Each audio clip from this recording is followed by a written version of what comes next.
রব্বুল ইজ্জা ওয়াল জালালের দরবারে অসংখ্য শুকরিয়া জানাচ্ছি এজন্য যে আল্লাহ তাআলা আমাদেরকে যুল হিজ্জা জিলহজ মাসে উপনীত হওয়ার তৌফিক এনায়েত করেছেন। আমরা মালয়েশিয়াতে অলরেডি জিলহজ শুরু করে ফেলেছি এবং আমরা জানি যে এই জিলহজের প্রথম দশক মানে প্রথম 10টি দিন খুবই গুরুত্বপূর্ণ 10টি দিন। আল্লাহ তাআলার কাছে খুবই পছন্দনীয় এই 10 দিনের আমলগুলো, এমনকি জেহাদের চাইতেও বেশি হাদিসে এসেছে। এবং কালামুল্লাহ মাজিদে আল কোরআন আল কারিমে আল্লাহ তাআলা এই জিলহজের প্রথম 10 দিনের শপথ করেছেন। এই 10 দিনের ইবাদত আল্লাহ তাআলার কাছে এত বেশি পছন্দনীয় হওয়ার কারণ হচ্ছে এই 10 দিনে আল্লাহ তাআলা উম্মাহাতুল ইবাদাত অর্থাৎ যত মৌলিক ইবাদত আছে সবগুলো মৌলিক ইবাদতের একটা সমন্বয় করেছেন জিলহজ মাসের এই প্রথম 10 দিনে, যেটা বছরের অন্য কোনো সময় কিন্তু পাওয়া যায় না।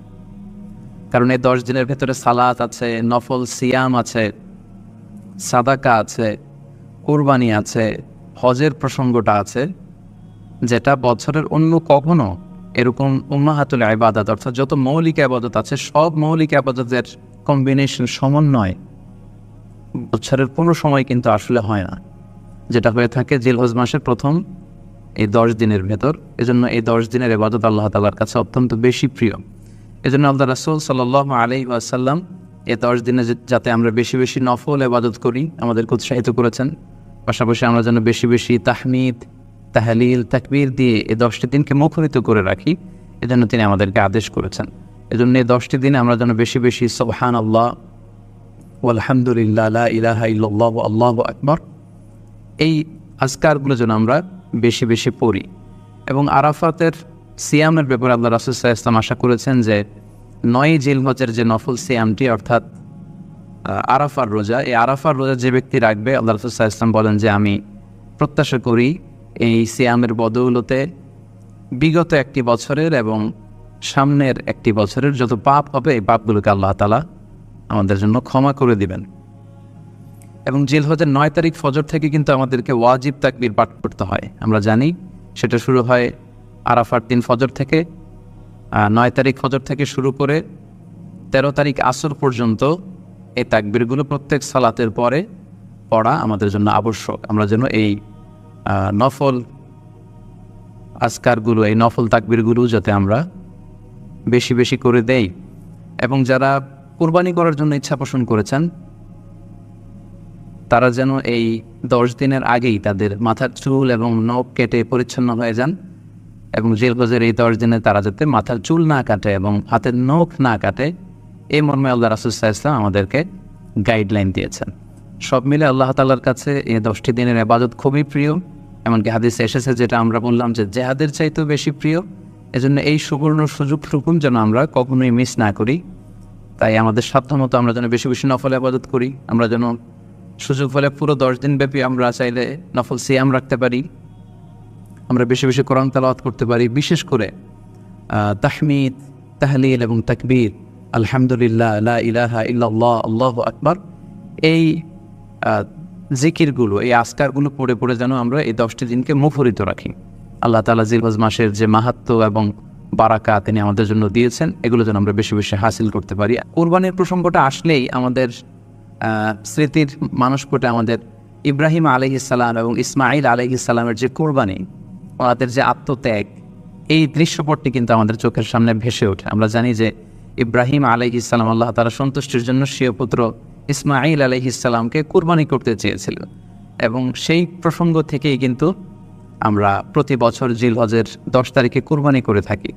এবং এই দৃশ্যটি আল্লাহ তাআলার কাছে এতই ভালো লেগেছিল, এই আত্মত্যাগের দৃশ্যকে আল্লাহ তাআলা স্মরণীয় করে রাখবার জন্য কিয়ামত পর্যন্ত সব বিশ্বাসীদের জন্য এই জিলহজের একই টাইমে, জিলহজের 10 তারিখে কুরবানি করাটাকে আল্লাহ তাআলা আমাদের উপর অবধারিত করে দিয়েছেন। এই বিষয়টি সূরাতুস সাফফাতের 105 নম্বর আয়াতে আল্লাহ তাআলা এভাবে ইরশাদ করছেন, ফালাম্মা বালাগা মাআহু সা'য়া ক্বালা ইয়া বুনাইয়া ইন্নী আরা ফিল মানামি আন্নী আযবাহুক ফানজুর মাযা তারা।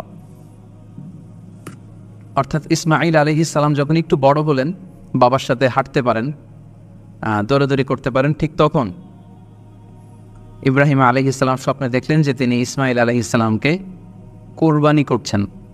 এবং স্বপ্ন দেখেই তিনি সরাসরি ছেলের সাথে কনসালটেশনে গেলেন, পরামর্শ করলেন যে বাবা, আমি তো স্বপ্নে দেখেছি যে আমি তোমাকে কুরবানি করছি, ফানদুর মাযা তারা, what do you think about it, what's your opinion about it, তোমার মতামত কি সেটা তুমি আমাকে বলো। তখন সাইয়েদনা ইসমাঈল আলাইহিস সালাম অত্যন্ত সাহসিকতার সাথে বলিষ্ঠ একটি জবাব দিয়েছিলেন, সেটাও আল্লাহ তাআলা কোরআনে সরাসরি কোট করেছেন। তিনি বলেছিলেন, ক্বালা ইয়া আবাতি ফাআল মা তু'মার সাতাজিদুনি ইনশাআল্লাহু মিনাস সাবিরিন। অর্থাৎ, হে আমার সম্মানিত পিতা, আপনি যেমনটি স্বপ্নে দেখেছেন, আল্লাহ তাআলা আপনাকে যেমন আদেশ করেছে আপনি ঠিক তেমনটিই করুন। আপনি ভয় পাবেন না, ইনশাআল্লাহ আপনি আমাকে ধৈর্যশীলদের অন্তর্ভুক্ত পাবেন। একটু কি কল্পনা করা যায় যে সাইয়েদনা ইসমাঈল আলাইহিস সালাম ছোট্ট শিশু, তিনি যখন শুনলেন যে বাবা তাকে কোরবানি করবে, জবাই করবে, তার প্রত্যুত্তরে তিনি বলেছিলেন, বাবা আমি ভয় পাচ্ছি না, আমি আপনাকে নিয়ে চিন্তিত, আপনি ভয় পাবেন না, বরং আপনি যা আদিষ্ট হয়েছেন আপনি তাই করেন। কারণ নবীরা যখন স্বপ্নে কিছু দেখে সেটা সাধারণ মানুষের মতো স্বপ্ন নয়, সেটা সেটা আল্লাহর পক্ষ থেকে আদেশ। তো আপনি আমাকে ধৈর্যশীল পাবেন, আপনি ভয় পাবেন না। সাইয়েদনা ইব্রাহিম আলাইহিস সালাম ইসমাঈল আলাইহিস সালামকে কুরবানি করতে শুরু করলেন, জবাই করতে শুরু করলেন। আল্লাহ তাআলার কাছে দৃশ্যটি এত ভালো লাগলো, আল্লাহ তাআলা সাইয়েদনা জিবরাইল আলাইহিস সালামকে দিয়ে জান্নাত থেকে একটি বকরি বা মেষ পাঠিয়ে দিলেন।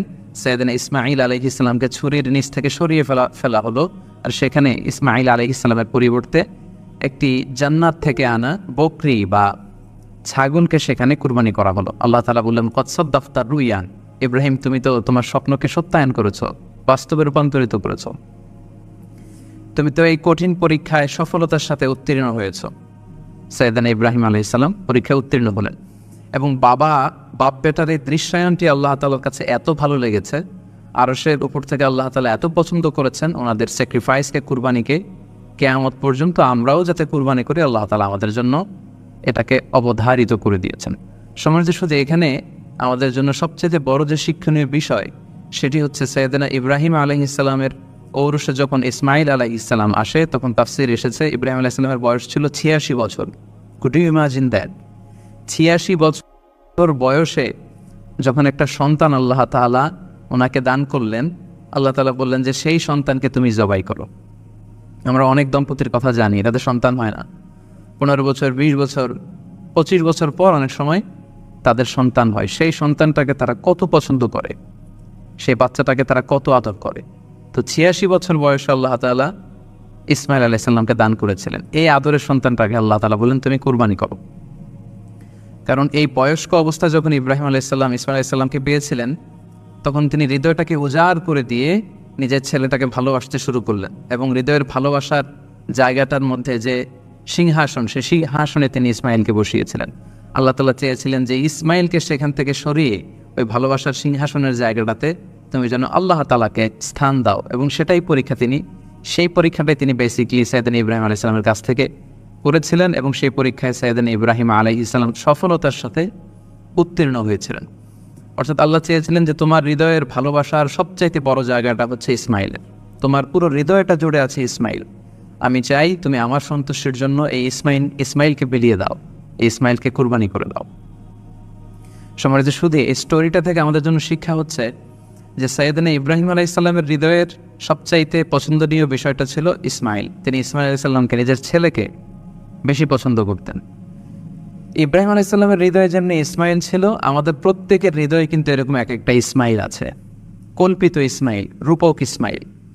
আমাদের কারো হৃদয়ের ইসমাঈল হচ্ছে আমাদের টাকা পয়সা, আমাদের কারো হৃদয়ের ইসমাঈল হচ্ছে আমার ব্যাংক ব্যালেন্স, আমাদের কারো হৃদয়ের ইসমাঈল হচ্ছে আমার দামি গাড়ি, আমাদের কারো হৃদয়ের ইসমাঈল হচ্ছে আমার দামি গাড়ি, আমাদের কারো হৃদয়ের ইসমাঈল হচ্ছে আমাদের যশ, খ্যাতি, আমাদের ক্ষমতা, প্রতিপত্তি, এগুলো।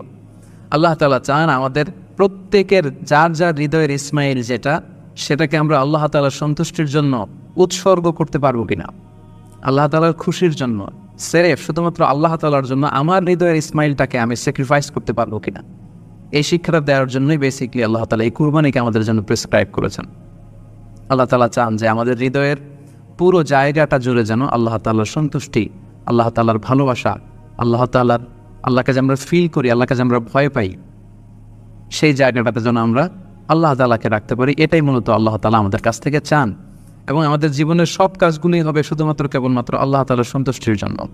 এজন্য বিশ্বনবী সাল্লাল্লাহু আলাইহি ওয়াসাল্লামকে কিন্তু আল্লাহ রাব্বুল আলামিন শিখিয়ে দিয়েছেন যে কুল ইন্না সলাতি ওয়া নুসুকি ওয়া মাহইয়ায়া ওয়া মামাতি লিল্লাহি রাব্বিল আলামিন। হে নবী, আপনি বলুন যে আমার নামাজ, আমার কুরবানি, আমার জীবন, আমার মরণ সবটাই তো আল্লাহর জন্য। তাই আমাদের হৃদয়ে যদি আমরা আল্লাহকে স্থান দিতে পারি, আমাদের সব কিছু, সাইয়েদনা ইব্রাহিম আলাইহিস সালাম যেমনি নিজের প্রিয় পুত্র সন্তানকে কুরবানি করেছিলেন, ঠিক তেমনিভাবে আমাদের হৃদয়ের ইসমাইলটাকেও যদি আমরা আল্লাহর সন্তুষ্টির জন্য স্যাক্রিফাইস করতে পারি, কুরবানি করতে পারি, তাহলেই কিন্তু এই কুরবানির শিক্ষাটা আমাদের জন্য বাস্তবায়িত হবে বা সফল হবে। এবং এই শিক্ষাটা দেওয়ার জন্য আল্লাহ তাআলা এই কুরবানির বিধানকে আমাদের জন্য জারি করেছেন, যে আমাদের হৃদয়ে শুধু আল্লাহ তাআলার ভয় থাকবে। এবং এই যে আমরা কুরবানি করবে, কুরবানির রক্ত, গোশত, চামড়া কোনোটাই কিন্তু আল্লাহ তাআলার কাছে পৌঁছে না, পৌঁছে হচ্ছে আমাদের হৃদয়ের ভয়, তাকওয়াটা আল্লাহ তাআলার কাছে পৌঁছে।